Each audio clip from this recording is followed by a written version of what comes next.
తెలంగాణలో ప్రజావంచన పాలన పోస్టర్ను బీజేపీ నేతలు విడుదల చేశారు. కాంగ్రెస్ 2 ఏళ్ల పాలనలో రాష్ట్రాన్ని నిర్వీర్యం చేసి మళ్లీ సీఎం రేవంత్ రెడ్డి విజయోత్సవ ర్యాలీ నిర్వహించడం హాస్యాస్పదంగా ఉందని బీజేపీ రాష్ట్ర ప్రధాన కార్యదర్శి గౌతమ్ రావు ఆరోపించారు.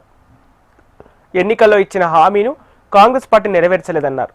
ప్రభుత్వం అనుసరిస్తున్న విధానాలపై ఎల్లుండి ఇందిరా పార్క్ వద్ద మహాధర్నా నిర్వహిస్తామన్నారు. ఈ కార్యక్రమాన్ని పార్టీ నేతలు కార్యకర్తలు విజయవంతం చేయాలని బీజేపీ రాష్ట్ర ప్రధాన కార్యదర్శి గౌతమ్ రావు సూచించారు.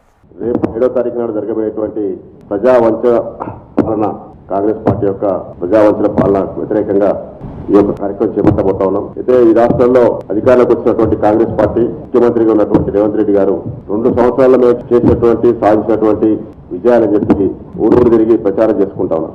అయితే స్థానిక సంస్థల ఎన్నికలు జరుగుతున్న ఒక పక్కన, రెండో పక్కన మా 2 సంవత్సరాల పాలన విజయోత్సవాలని చెప్పి ప్రజలను మళ్ళీ మభ్యపెట్టడానికి ప్రయత్నం చేస్తా ఉన్నాం.